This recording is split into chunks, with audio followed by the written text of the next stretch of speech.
वर्ष 2016 की बात है। पेशे से इंजीनियर रेलवे के एक बड़े अधिकारी की सेवानिवृत्ति में केवल 2 साल बचे थे। सामान्य रूप से सरकारी कर्मचारियों के रिटायरमेंट का समय जब निकट आता है तो उनसे अंतिम पोस्टिंग की पसंद पूछ ली जाती है। पसंद की जगह अंतिम पोस्टिंग इसीलिए दी जाती है ताकि कर्मचारी अपने अंतिम 2 साल में मकान इत्यादि बनवा ले और रिटायर होके सेटल हो जाए और आराम से रह सके। पर उस अधिकारी ने अपनी अंतिम पोस्टिंग मांग ली ICF integral coach factory Chennai में, जहां रेल के डिब्बे बनाने वाला कारखाना है। रेलवे बोर्ड के चेयरमैन ने उनसे पूछा कि क्या इरादा है। वो इंजीनियर बोला, अपने देश की अपनी खुद की सेमी हाई स्पीड ट्रेन बनाना चाहता हूं। ये वो समय था जब देश में 180 किलोमीटर प्रति घंटा दौड़ने वाले स्पेनिश टैल्गो कंपनी के रेल डिब्बों का ट्रायल चल रहा था। ट्रायल सफल था, पर वो कंपनी 10 डिब्बों के लगभग 250 करोड़ रुपए मांग रही थी और तकनीक स्थानांतरण का करार भी नहीं कर रही थी। ऐसे में उस इंजीनियर ने यह संकल्प लिया कि वो अपने ही देश में स्वदेशी तकनीक से टैल्गो से अच्छे ट्रेन बना लेगा, आधे से भी कम दाम में।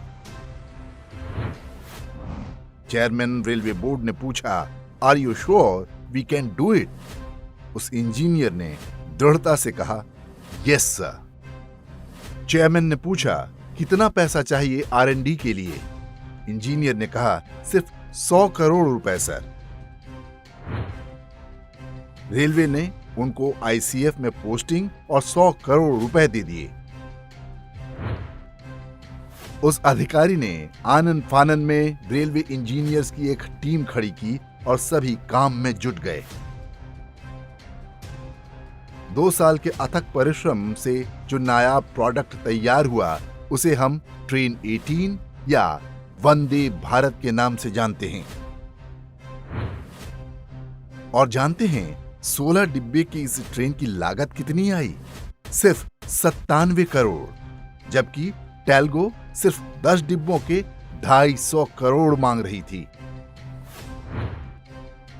ट्रेन 18 भारतीय रेल के गौरवशाली इतिहास का सबसे नायाब हीरा है।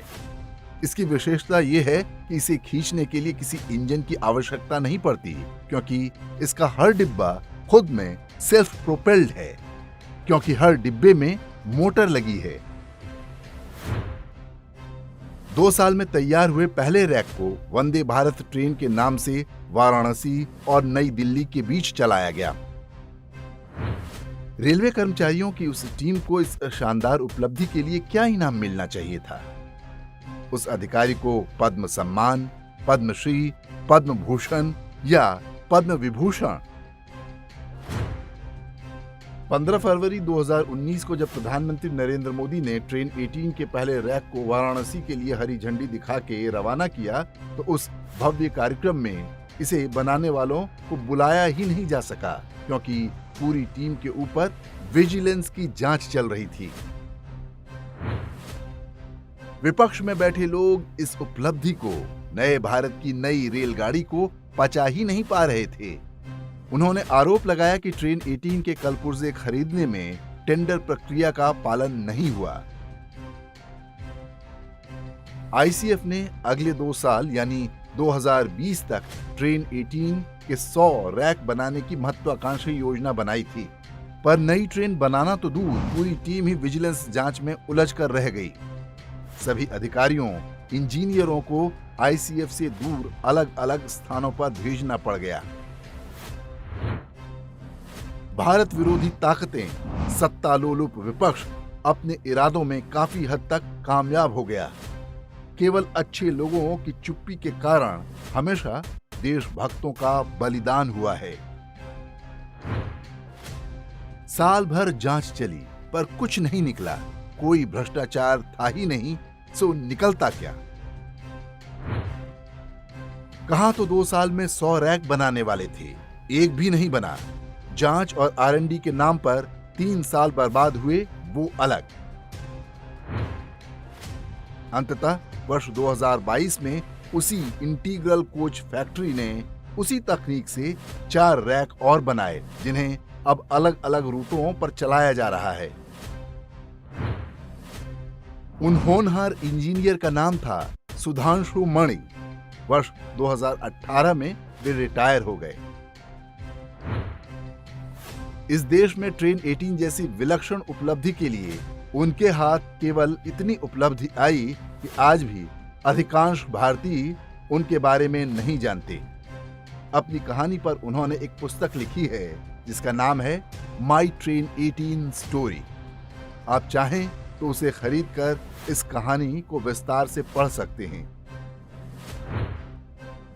पिछले दिनों जब एक वंदे भारत ट्रेन भैंस से टकरा गई और उसका अगला हिस्सा क्षतिग्रस्त हो गया तो फिर से उसकी डिजाइन की आलोचना आरंभ हो गई।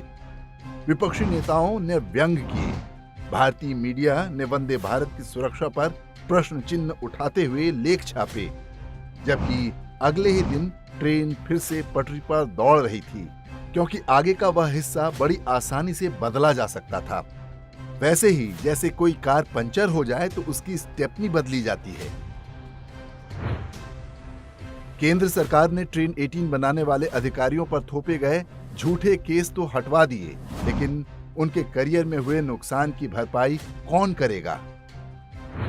वंदे भारत ट्रेनें नए नए रूट पर दौड़ रही हैं। अधिक किराए के बावजूद हर जगह उनकी मांग है। ये कहानी बताती है कि भारत के अंदर और बाहर ऐसे ढेरों शत्रु बैठे हैं जिन्हें भारतीयों का हित सहन नहीं होता। ये विदेशी शत्रुओं से भी अधिक खतरनाक हैं। हमें एक सजग नागरिक के रूप में इन्हें पहचानना और रोकना होगा।